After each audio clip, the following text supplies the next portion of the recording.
Hey everybody, and welcome back to our last installment for medical geography, people and the environment. As usual, pause as you need to pause to take in the information that's on the screen. Now, some of you are maybe familiar with West Nile virus. West Nile virus is vectored by a mosquito. The natural hosts are birds. We are an incidental host to that, but we can get ill as well. So we want to be looking at what are the connections between the systems. Do we have policies in place? Do we have regulations in place in order to either eradicate or suppress or mitigate or manage some of these diseases, not just for people, but for all species, all living species on our planet, whether they're in the land or whether they're in the water. And we want to think about food, right? So food is part of this system. So what's going to happen to this system and how can we continue to have a healthy, good diet, right? So what is it going to do to the pathogen load, for example? Are we going to have more weeds? Are we going to have more insects? Is there going to be more fungus? Does it mean that we're going to have to use more pesticides? What does that mean in regards to getting cancer or not getting cancer? Because what are we using? And is it a carcinogen or not? What kind of role is carbon dioxide going to have in this? Are we going to have more tractors out there? Are we going to have more nitrogen? It's a whole host of items associated not just with climate change, but just with our agricultural practices together, because the agricultural practices impact the ecosystems on which those chemicals, for example, nitrogens and pesticides, are applied to grow the corn or the millet or the rice or whatever kind of staple you've got that we then in turn eat. But it's also going to impact the bees and the insects and the soil. To that end, the Salk Institute has come up with their ideal plant, as you can see from the infographic on this screen. So they show you what normal plants do on the left-hand side of the screen and tell you how much carbon dioxide it can consume, or I said should capture each year, how much is released by people, how much is produced planetarily, what the root system does when it sequesters carbon, for example. And then you can look at the ideal plant. And there's not a lot of different when you look at the top of the two plants. They look very similar, but it's the root system. And it's the root system that is important here in regards to carbon sequestration, for example, and how much it is able to hold and how much it is able to transport, so to speak, into the soil, but at the same time maintain soil health. You don't often think about soil as being healthy soil or not healthy soil, but if you talk to people who are agronomists, that's one of the things that they really pay attention to. What kind of soil fertility do you have to grow a crop? And what kind of crops grow best in what kind of soils? We want to consider that in regards to our system's perspective and what that means for our quality of life and our food chain. We also want to think about invasive species.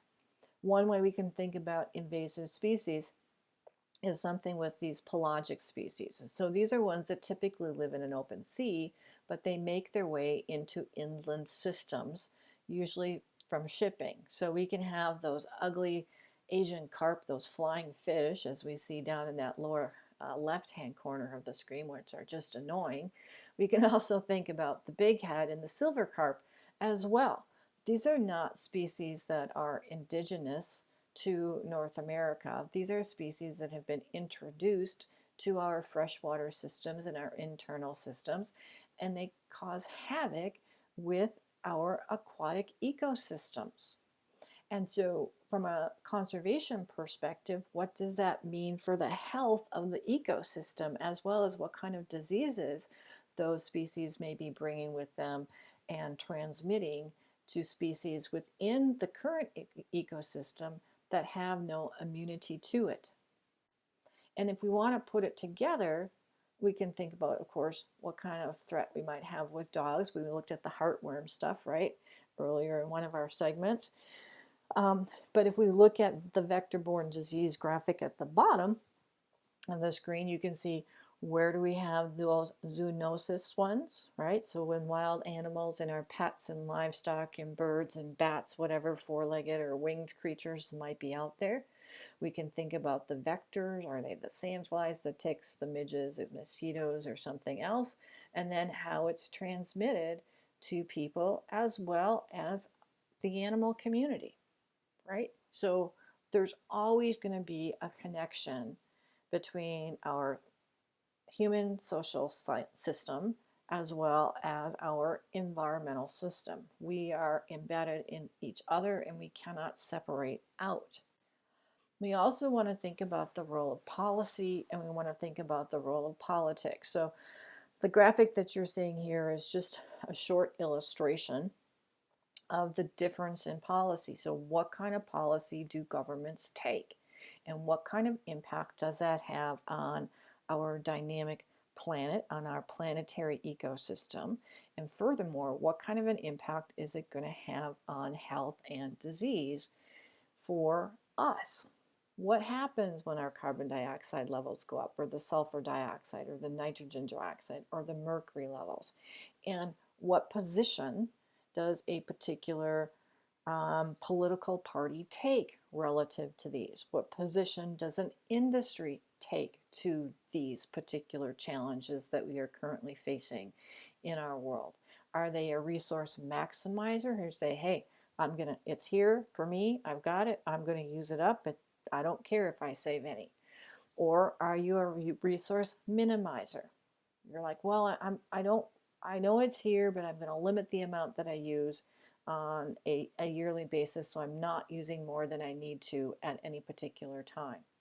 So policies come into play. They're important environmentally, socially, for our health as well. And even though you may not think that borders play a role from a political geography perspective, they do play a role. So the map that you're looking at here, it came out from one of our major journals, and I can't remember what the big long name is it, but it's PLOS, and you can see the link at the bottom of the screen. But the refugee crisis that we have seen taking place in Europe and in parts of Asia, as well as parts of the Middle East too, have meant that some countries have started putting up fences relative to keeping refugees out so that they can't get in. But when we put up a fence, it means that not only are we keeping people out, we're also keeping people in, potentially. And let's move it beyond people and think about animals. So if we put up fences, that means that we can't have migratory movement, or the ranges become restricted.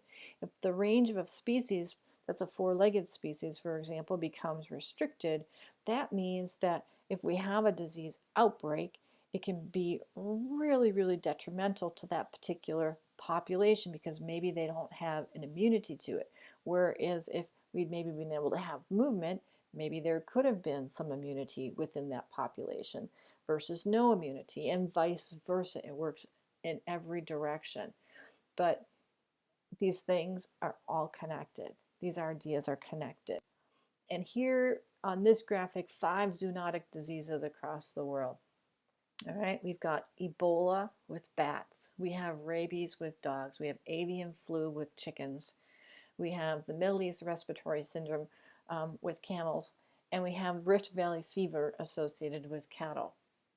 There will be more that will make their way from the animal kingdom of the four-legged variety or with wings to our two-legged society. So we want to remember that health is not just the health of people, but the health of plants and animals as well, because we're interconnected systems. So technology has been able to come up with some really cool applications. So this happens to be an ad about artificial intelligence helping farmers detect plant diseases. So they can put an app on their phone, take a picture of the leaves on the plant or any particular other part of the plant that they're questioning, is it a healthy plant or not a healthy plant, is it diseased? And it will figure out whether it's healthy or not healthy and tell it what kind of disease it's got. All right, and then the farmer, the agriculturalist can go and say, okay, well, this is what it is, and I know how to treat it, or I can find out how to treat it. So technology can be really helpful, but it also means we're using resources. But we want to think about how do we maintain a healthy environment globally for plants, animals, and people. So, conclusion, I want you to think about what the most important concepts were about medical geography. Give some examples for those. I want you to write a short summary about how you would describe these interactions relative to medical geography and or disease in both our human and our non-human realm. So this is the end of our presentation for medical geography. I want you to be sure to check for any associated activities with this particular topic, and don't forget about the quiz.